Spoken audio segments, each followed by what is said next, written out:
Hello and welcome to the FanDuel Punch Out. I'm Big Italy 42. He is Josh Sheperson at BChad50. And we're talking about, of course, FanDuel for tonight's slate. 11 games tonight, 4 games in the early slate if you're playing that. Obviously, we're just talking about the night slate. So we'll get things started off here. There are a couple big-time pitchers on the mound. I think you and I agree. If you're paying up, your cash game pitcher is going to be Corey Kluber. Kluber in the midst of another great season after his Cy Young campaign last year. 28.8% strikeout rate, 5.2% walk rate, home run just .68 per nine. I mean, he's having a great season. Already mowed through this Reds team one time to the tune of 18 FanDuel points last time he faced them on May 23rd. So he has probably the highest upside of any pitcher. He's got a pretty high floor. This is a Reds team that doesn't strike out a ton, but they also just don't have very many batters that you worry about. I mean, you got Frazier and Votto, but really just nothing that concerns you here because you figure Kluber's going to mow through the bottom of that order pretty quickly tonight. Yep, Kluber's my favorite play as well. The other ace that you were alluding to is David Price. I'm in agreement with you. We talked about it before the podcast. Really strong GPP play because he does have that high ceiling, but because Baltimore does have some power in their lineup, guys like Adam Jones, Manny Machado, who do scare you a little bit, and even some lefty killers like Steve Pearce. I mean, you're not worried about Steve Pearce in as a standalone, but he can put a charge into the ball. Enough power there, enough options. Matt Wieters, a catcher, that David Price, definitely a lower floor, and that's why you got to like Kluber a little bit more in cash games. But as far as high ceiling, he's right up there with Kluber, so you got to like him in GPPs. And that price point, always going to be a deterrent for GPPs because everybody wants to get bat happy, but you get David Price out there and he mows him down and gives you 20-plus points. He easily delivers on that 11-3 price tag, and he's got that kind of ceiling. The other pitchers that I'm looking at, I like John Lester against the Braves. They're a team without their star hitter. Without Freddie Freeman, they're just not a potent offense. And I mean, even with Freddie Freeman, we're not talking about a world beater offense, but you take him out and you've got issues there. So, like Lester, like Lackey is a favorite against the Mets. The Mets cannot hit right-handed pitching. Gotta like him. Good price point. I think he's a nice alternative cash games play. If you're looking to spin down from Kluber, save $2,200, which can really go into the bats pretty well. And a solid GPP play as well. Doesn't have a huge strikeout ceiling, but he can miss a few bats and should give you a quality start with a win, which is a good starting point. But there's a GPP name that's just $400 cheaper than him that I know you like quite a bit. And maybe you like him in cash games as well. I'm not 100% sure. Yeah, Tyson Ross tonight. I'm a big fan of his. Obviously, his only weakness is his walk rate, 11.6%. I mean, his other numbers are incredible. 62.9% ground ball rate. He's either first or second in the league in home run rate, .24 per nine, striking out 25% of batters. But that walk rate should be mitigated by the fact that the Rockies have the lowest walk rate in the league against right-handed pitching. They also are not good away from Coors Field. So for those reasons, I still prefer Kluber in cash because I think he's got a higher floor because we have seen Ross struggle at times. But he's got big-time upside as well. And if he can keep these runners off the base paths today, especially guys like Charlie Blackmon, who we'll get to here in a couple minutes, but $8,400, he's got big-time upside. And if I find bats that I like, I don't mind him as a cheaper cash game option because I do think he's got a pretty nice floor on pitching and Petco tonight. Yeah, and $2,600 is a substantial savings from Kluber. That's a lot of money to distribute to your bats. Yep. One name that we both discussed, and it felt weird. We both knew that we liked him a bit, but you don't want to be the guy that's like, yeah, I kind of like this guy. $6,200 Kobe Lewis. I mean, he's facing a very right-handed Houston Astros lineup, and Lewis is good against right-handed batters. And facing a righty-dominant team like that makes him a decent GPP play at $6,200. He's going to give you a ton of money to spend elsewhere, and you look at his last start, and I think that's the kind of start that he's capable of tonight. 7 innings, 5 hits, 2 walks, 5 Ks, worth 9 FanDuel points. You get that from him at $6,200. You're not too upset, and he was a hard luck. Got a no decision there because the bullpen blew that start. But assuming he gets a win there, you're talking about a 13-point start. He could do that tonight. That's not inconceivable.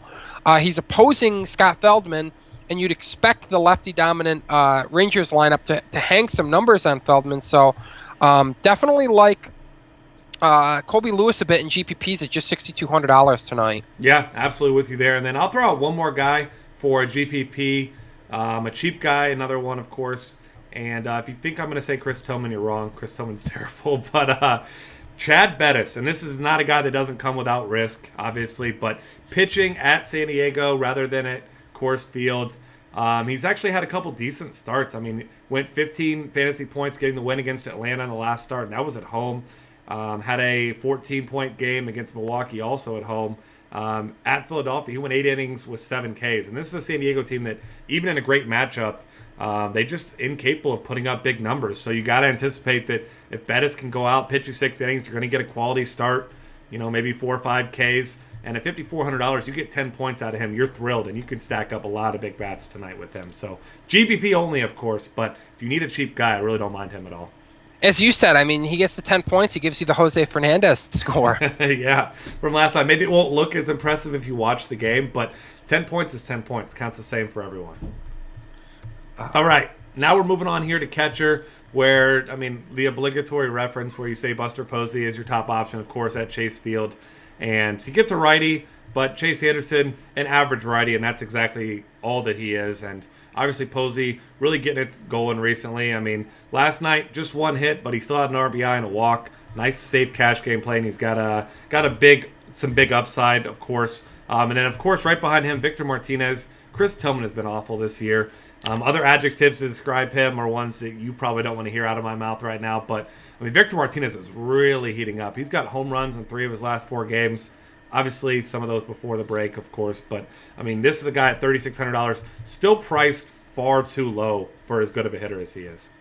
Yeah, another name that I like up near the top of the list, GPP only because he does have a tough matchup, but he's a lefty killer. Jonathan Lucroy at home, $3,200. Gotta love Miller Park.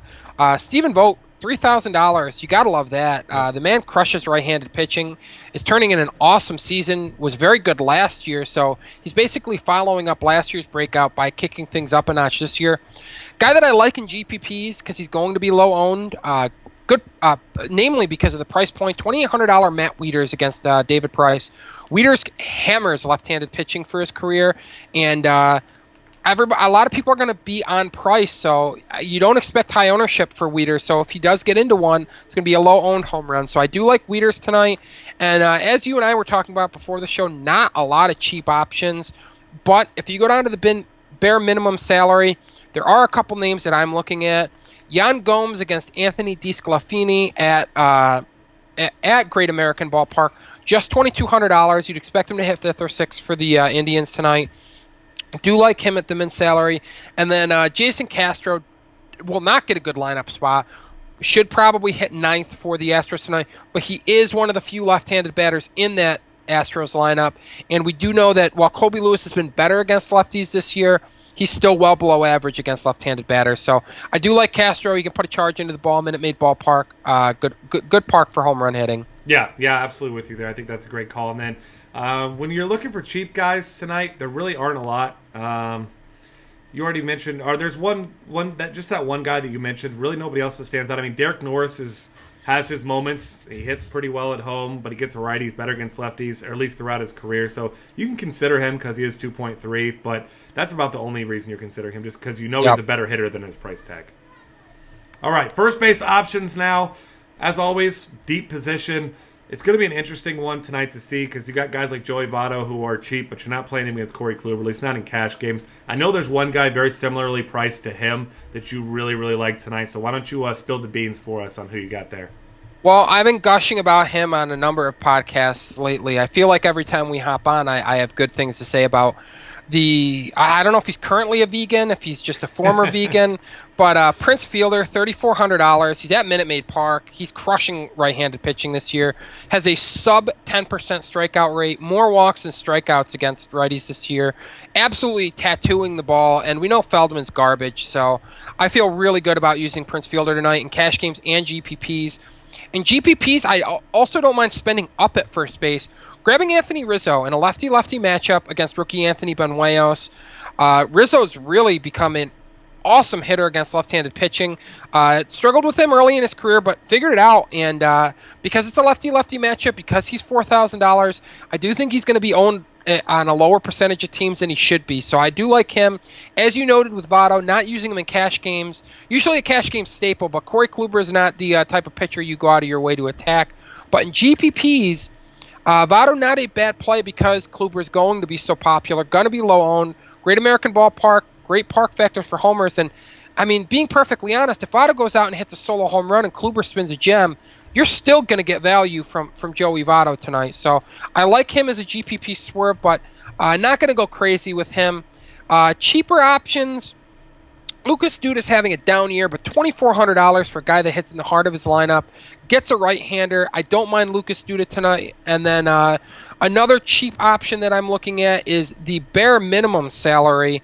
Yonder Alonso against Chad Bettis. Going to get to face a right-handed pitcher as a left-handed batter. Gets a good lineup spot for the Padres. So if you're looking to spend heavily elsewhere, maybe load up your outfield with basically the equivalent of an all-star team. Go ahead and spend the min salary on Yonder Alonso, and you should feel pretty good about using him. Yeah. I mean, he's a fine hitter, especially at that min salary, like you said. And then a couple other guys that I want to point out. Definitely one that I love in tournaments, Justin Bohr. I said to you before the show, Chad Billingsley is terrible against lefties. You said he's terrible against everyone, and you are absolutely correct there. But 2.9K for a power hitter. Obviously gets a park bump being in Citizens Bank as opposed to Marlins Stadium. So definitely a guy that I'm looking at in tournaments. Outside of that, not a whole lot that jumps out the page, but he's the guy I'll probably be playing more often than not in that middle range in GPPs tonight. Yeah, I like that call. All right, second base options. It's Brian Dozier, and you want to get Brian Dozier against the lefty. I know it's Scott Kazmir, and he's a good lefty, but Brian Dozier just absolutely destroys left-handed pitching, and he's been hitting righties pretty well recently, too. I mean, he's hitting everyone, and just to put it in perspective, if you watch the All-Star game, he did hit a home run to dead center in Great American off of Clayton Kershaw. So that obviously is the only thing that matters. But Brian Dozier, great against lefties. So if you can get him, $3,900 is still a really good price for him. Yeah, Dozier is easily my favorite play. You can go ahead and lock him into all of your cash game lineups. Also a strong play in GPPs because he does have the type of ceiling that you're looking for. Decent pivot off of him is Jason Kipnis because he is at Great American Ballpark. He is $100 more than Dozier, so I do expect him to be lower owned than Dozier. Also looking at Neil Walker at Miller Park. Another good ballpark factor play with Miller Park playing really well for hitters. Gets to bat left-handed against Jimmy Nelson, which is trouble for Jimmy Nelson because he's been trash against left-handed batters. Colton Wong at 31 against Bartolo Colon looks really good to me. And then if he hits up in the lineup, I like him a lot more. If he hits down in the lineup, still like him, but not as much. Rougned Odor hit second last night with Shin-Soo Choo out. $2,800. I want a piece of Scott Feldman. If he's hitting second, go ahead and lock him and Fielder in your lineup together. Hook those guys. Get your 2-3 from the Rangers lineup and watch them pile up some points against Feldman tonight. Yeah. You and I have been two of the first people on the Rougned Odor train. I know you're driving it. I went co-pilot with you off the bat, but definitely a guy. I mean, he's still too cheap for his production. I mean, 3 hits and a triple last night. So definitely a guy to consider. Outside of that, Cesar Hernandez, like you said, he's a guy that finally gets a bad pitcher. I mean, he's been, I guess, the whole Phillies team, but he's the one guy that I like actually playing it from the Phillies, and he's definitely in play at 2,900 as well tonight. All right, third base options. We're looking at third base, usually a lot of good options tonight, not one of those nights. So yeah, you get Arenado at San Diego for $5,000. I'm probably not even playing him in a tournament just because Tyson Ross doesn't give up any home runs. I'm not playing a guy like Nolan Arenado at that price against a guy who gives up less home runs than anyone in the league. Manny Machado gets David Price. That's going to be tough. Juan Uribe, still jacked up from his Coors Field pricing. I think that he's an oversight on the FanDuel's part there. But I think Chris Bryant probably the top option if you're paying up. Gets a rookie, lefty, Manny Benuelos, who has been okay, but not great. And, I mean, Chris Bryant against a lefty. Atlanta, Turner Field, not the place that you're trying to target power, but Chris Bryant can hit it out any ballpark. Yeah, I really like Chris Bryant a lot tonight. I don't mind Matt Duffy. Does not have the power ceiling that Bryant does, obviously, but decent total there in the desert. And Chase Anderson has a reverse platoon split, so Duffy doesn't look terrible. Also hitting third for the Giants is a pretty nice lineup spot. But Matt Carpenter, we both agree, nice cash game staple. 3,200 against Bartolo Colon. Hammers right-handed pitching. Mike Franco looks pretty good in GPPs to me. Makes a lot of contact. Got power, good ballpark, and Tom Kohler is not an imposing figure on the mound. Luis Valbuena, another one of the few left-handed batters in the Houston lineup that could give some problems to Colby Lewis. So I don't mind Louis Valbuena in GPPs. We know he's got an all-or-nothing approach, but when that all comes through, it pays off pretty well. Aramis Ramirez, not having the swan song he hoped for, but he does hit left-handed pitching very well. Francisco Liriano, not your average lefty, but Miller Park is a tough venue if he does struggle with some of those lefty killers in that Brewers bat.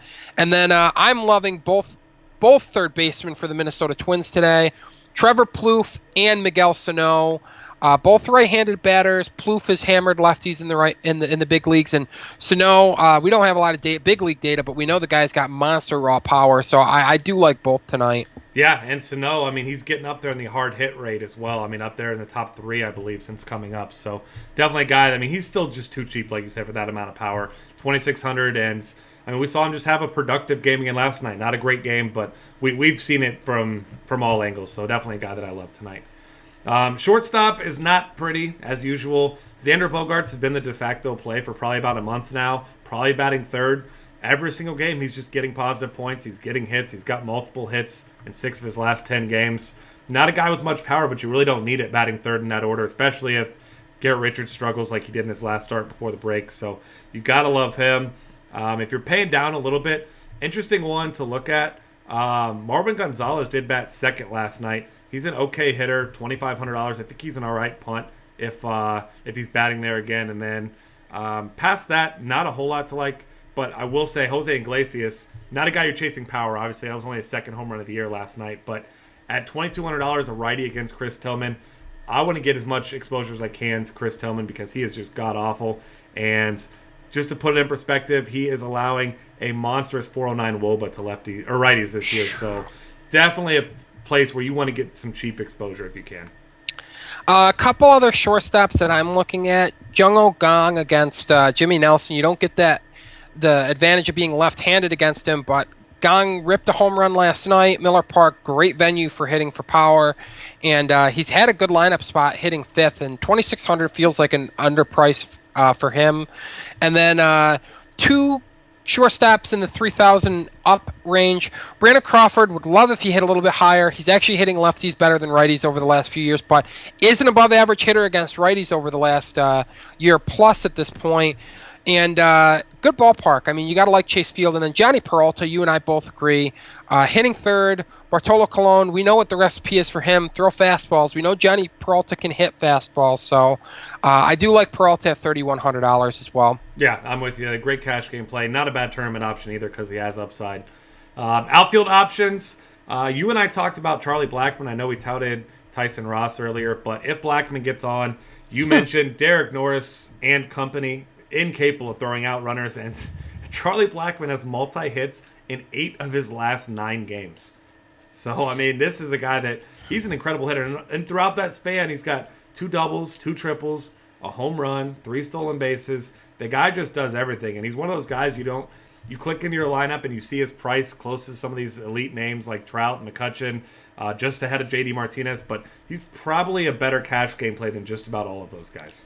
Yeah, and I mean, everybody points to John Lester as being the guy that you get stolen bases against because he doesn't pick off, but Tyson Ross has allowed 25 stolen bases in 19 starts this year, 31 and 31 starts last year. If Blackmon gets on, and we know that he's been getting on quite frequently lately, you can go ahead and put him down for at least a stolen base. I mean, multi-stolen base upside tonight. Really do like him quite a bit. JD Martinez against Chris Tillman looks good. Tillman does a bad job of keeping the ball on the ground, and you certainly don't want to give up fly ball contact to JD Martinez. He is absolutely crushing the ball. Maybe slightly overpriced. Probably a good thing for GPPs because it should hit his hurt his ownership. But I'm looking at Cameron Maben at 4,100. Just alluded to John Lester's inabilities to control the running game. We also have Kyle Schwarber behind the dish, which I like Schwarber. I think his glove, from what I've read, probably gets harsher reviews than it should. But we're still talking about what's probably a below-average catcher with a pitcher that does not want to throw pickoffs. If Maven gets on, it's off to the races. He might steal second, he might steal third. Probably not going to steal home, but, I mean, beyond that, I like Maven's upside tonight with the wheels on base. And then, obviously, we're not just going to name all the expensive outfielders.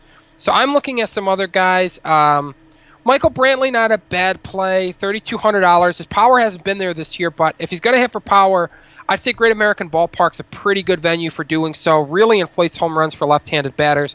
Torrey Hunter against a lefty looks pretty good at 3,100. I think that's a little bit pricey for what he is, but still not a bad play to get a guy that's hitting directly behind Brian Dozier and has some guys that can hit lefties behind him. Josh Reddick, Hunter Pence, both look good at the $2,900 price point. Both bring power to the table. And throwing in one more $2,900 outfielder, we're looking at Brandon Moss, who hits for power. Another guy who's going to get to bat left-handed at Great American Ballpark, assuming he's in the lineup. So take advantage of that power. And the cheap name that I'll throw out there is $2,300 Gregory Polanco. Should be hitting leadoff and is left-handed, which means he is going to get that benefit of Jimmy Nelson's struggles with left-handed batters. Yeah, I'm with you there. I mean, he's probably the best of the cheap options. A couple of the guys, Justin Upton has some significant home road splits, so $2,700. I still think, despite his struggles at times, he's a much better hitter than his price indicates. Seems like I'm saying that about all the Padres hitters, but that's definitely true in his case. And Dexter Fowler, another one of those guys, a switch hitter, $2,600. A guy that you had mentioned earlier, but you didn't say anything about this time. Colby yes, Rasmus, I'm looking at him right now. $2,600. So you get your credit here for when he goes yard off Colby Lewis, one of the few Houston bats that actually are left-handed here. So he's got a ton of power, as you know.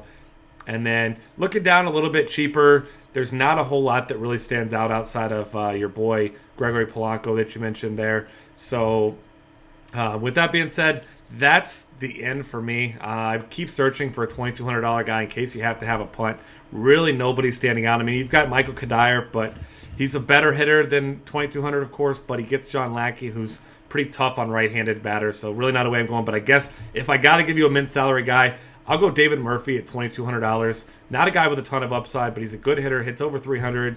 Men's salary, should be batting cleanup against Dave Sclafani tonight, and it is a pretty small park, so maybe if he gets a hold of one, he could have a pretty big night tonight as well.